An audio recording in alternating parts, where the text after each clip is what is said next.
Hello and welcome to another O&DR Modurol video. What are these like? What do you need to consider or know about before you buy one of these Jaguar XK8 XKRs? This is video 161 in our series of XK8 videos. In this video I'm not going to get into the details of cam chain, tensioners, rust, all the nitty gritty, but what I'm going to tell you is what these cars are like to live with, the running costs, the size, etc. Okay then, so you're interested in Jaguar XK8 or XKR, so you need to understand what types are available, etc. Basically the XK8 was launched in 1996, the XKR in 1998. Those are the two main engine derivatives. There was also a coupe and a convertible, and that is basically the complete range. The coupe and convertible actually launched very shortly after each other, the coupe first, but then very soon after the convertible. One thing you need to really seriously consider if you are going to buy one of these things is the size of them. They are huge. The length of them is 4.76 meters. Put that in perspective, that's basically the complete length of a normal sized garage. So if you've got cupboards at the back of your garage like I had, you're going to have to move them to get this baby parked in. They're not particularly wide, they are 2 meters wide, mirror to mirror. I'd say the length is the biggest thing, and the weight, it's 1.6 tons for the coupe and 1.7 for the convertible, so it is a big barge, and you do get that with the handling. It's not a sports car to be nipping around A and B roads. It's more a motorway cruiser. Interiors then. The Jaguar X100 interiors are quite luxurious. To be honest, you get all this wood veneer on the dashboard, steering wheel around the gear stick. The gear knob itself is wood, and there's a lot of leather, albeit there's a lot of plastic as well. But I say, all the cars come with wood veneers, except I think some later ones had carbon fibre, and there was one car with one version with piano black. But the bulk of the cars have this walnut veneer. There are a couple of other different types of wood, which I'll probably cover in another video. All the cars have air conditioning. They're all, obviously, even the convertible is 4 seats. I think it's more down to insurance or classification, or I've read something about that, rather than actually any practicality. In the coupe, you can actually use them for small children or people without legs, as it's famously known. And entertainment-wise, or you do get, all the cars have a radio cassette. Most cars got the CD changer in the boot, albeit all that tech is now really old, and a lot of it broken. My particular CD is broken, CD player. I'm actually considering upgrading the whole head unit because it's had its day. There is an option, was on the options list, shall I say, for a premium audio, which was in the early days manufactured by Harman Kardon, later Alpine. That gave you additional speakers, a big subwoofer in the case of the coupe on the rear parcel shelf, and an amplifier to support all the extra speakers. All the it's electric everything. A lot of the cars, the premium cars, have electric adjustable memory steering and seat position. All the seats are electric. I'll say all the seats are leather. There was an option for cloth inserts, or what we call half leather, but that actually is quite rare. It was a lower cost option, but I think that's quite desirable now, particularly if you live in warmer climates and you don't want a sweaty bum. I've got a very long body, and I've still got 2 inches of headroom. There is quite a lot of adjustment on the seat, so if you're a taller owner or driver, you're not going to have too much trouble. But I would recommend taking one out for a test drive if, like I say, you are considering and buying one of these just to see how it fit. It is quite low to the ground. Getting in and out isn't a problem. But if you were to lower the suspension, as some people do, you might find yourself dropping into the seat and struggling to get out.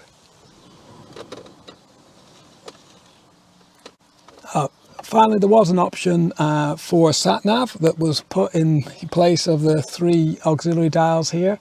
That again is very old hat and pretty much obsolete now, particularly with all the phone apps and what have you. But a lot of people now are trying to retrofit the auxiliary dials. So if you have a car with sat-nav, it's not particularly that desirable or worth any more money. Before we finish with the interior, I forgot, the cars are quite safe. They've got passenger and driver's airbags. The later model year 2001 onwards has airbags in the side bolsters of the seat as well. So yeah, quite a safe car. And I think it's model year 2001 had the ARTS, or Active Restraint Technology system, which it can alter the firing of the airbag based on the impact, etc., impact parameters. Before we finish with the interior, a couple of other things. Obviously, they're all automatic, as we said before. They all utilise the Jaguar standard J-gate with the manual selector on the left-hand side of the gate there, which is particularly useful if you want to overtake and you need a bit more performance, particularly with the XK8. I don't think it's quite the same if you've got another, the extra brake horsepower of the R. And finally, the wing mirrors. Most of the cars have retractable wing mirrors. If you haven't got retractable, then you're pretty unlucky. So there you go, a very, very nice place to sit and be in, the Jaguar XK8. Okay, so you're thinking of buying one of these, the cars, so you want to know about performance. All the cars are V8s. All the cars are petrol. All the cars are automatic. And that does have some sort of constraints in the fuel economy you're looking for. This car is going to be, on the long run, you're going to see 30 possibly, if you're light with your foot, but more regularly round town, late teens, mid-20s, is about normal. Not the most economical car, but also not the worst. It's not really a gas guzzler. Performance wise then, this is a normally aspirated 4 litre. You're looking at 290 brake horsepower. With a supercharger bolted on top, that'll bring it up to 370. The later 4.2 cars are a little bit more powerful again. That'll take the normally aspirated up to 300 brake horsepower and the supercharged up to 400. What does that do 0 to 60? Well, normally aspirated, this car will, in theory, will do 6.4 seconds to 60. The supercharger will take a good second and a bit off that, down to about 5.2. But really, with a supercharger, it'll take this lazy V8 and give it a real punch up the backside. You get a lot more drivability with a supercharger. Obviously, it's going to strain the engine a bit more, but it's a big old lazy V8, to be honest. What we do have with a normally aspirated car, they aren't just straightforward normally aspirated. They've got variable valve timing on them, so they do give a little bit more oomph. If you can actually persuade the car to go to higher revs, it will start to fly, believe me. Okay, we've talked a bit about performance. Let's talk about braking. Obviously, you need some decent brakes to stop a big car. All the Jaguar XK8s, X100s come with disc brakes, front and rear. They are slightly bigger on the front than the rear, obviously. The wheels range from 17 inch to 20 inches standard. These are actually split rim BBS alloys. These are 18 inch, but the more common one is the Detroit alloy wheel, 5-spoke. That's 20 inches. There are 3 different disc diameters, including the 355 Brembo high performance braking kit, and they have a slightly different shape 4-pot caliper.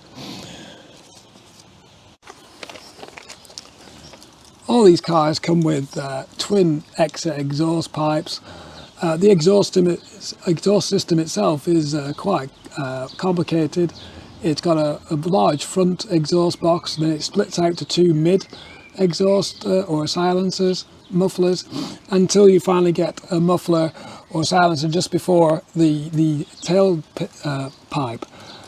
So they're extremely quiet. I mean, these cars, you wouldn't tell it's got an engine. They're so quiet as they murmur along. But a lot of people do delete exhaust back boxes, the mid pipe, maybe release the burble of the V8. I personally have done something like that. You can't resist it. Okay, so if you've not been put off at this point, hopefully you haven't, what does this actually cost to run? Obviously, I've talked a little bit about the fuel consumption. It is petrol, and petrol prices are going up the roof, but take that aside. Tax and insurance. So to insure this vehicle, I'm a middle-aged guy in his early 50s, living in mid Wales, and I'm paying £140 a year to insure this fully comp. Obviously that's not going to be the same for everybody depending on the area and your age.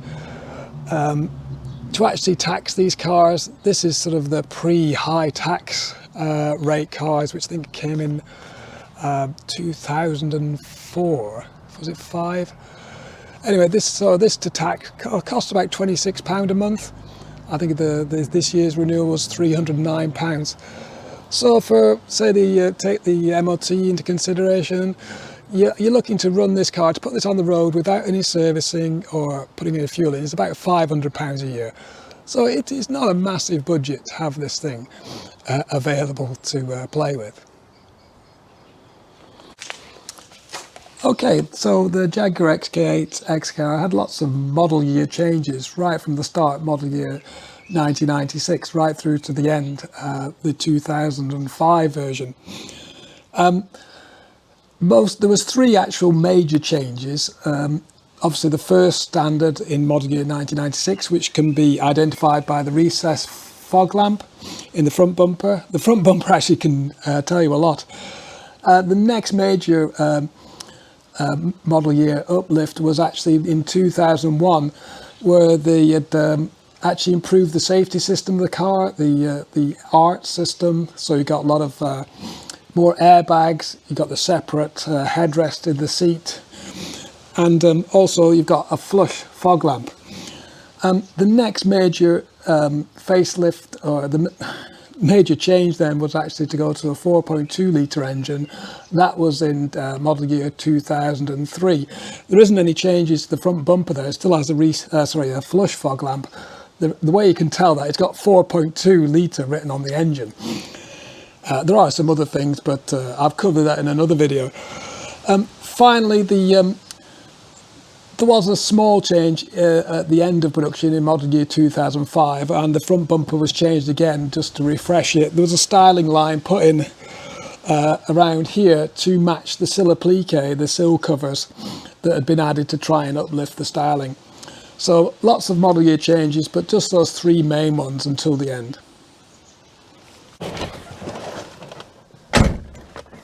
Okay, I mean, that just about wraps up everything I think you need to know if you're considering to buy one of these lovely Jaguar XKR X100s.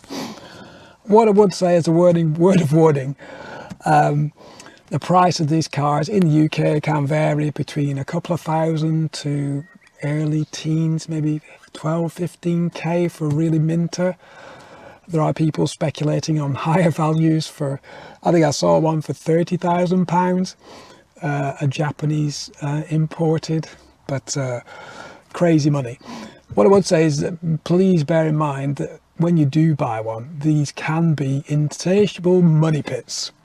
Sorry, a bit of a reality check, but these can be complete and utter money pits. I mean, I bought this car for, I think, £3,500. I must have spent a similar amount on it, doing up the front and rear suspension, etc. So please go in with your eyes open. In the defense of this car, if you're willing to do a bit of the work yourself, as I've done, as others do, it can be quite reasonable, to be honest. And I bought the car not just to drive, but as a bit of a DIY hobby, and this gives you lots of scope. Furthermore, there's lots of help on the internet, in the owners clubs, YouTube, Facebook. I mean, obviously our channel, there's John D's channel, and there's other fledgling channels coming on board to support the car. So basically there's a massive support network if you are getting into trouble with these cars. But bear in mind, it is going to cost you some money. You can reduce that by doing a lot of the work yourself, but yeah, it's a classic car. You've got to bear in mind these aren't new cars. It's this particular car is 26 years old, so you're looking at cars that are at least 20 years old, most of them. So you're going to get some problems. A bit of reality check, but there you go. Anyway, I hope you find the video useful. If you are looking to buy one of these things, there's loads more videos on our channels about model years, and we are going to do some videos about what to look for if you are considering buying one and driving one for the first time. So please subscribe to our channel, make sure you pick up on those videos, and please like, comment, share and subscribe if you'd like to see more XK videos.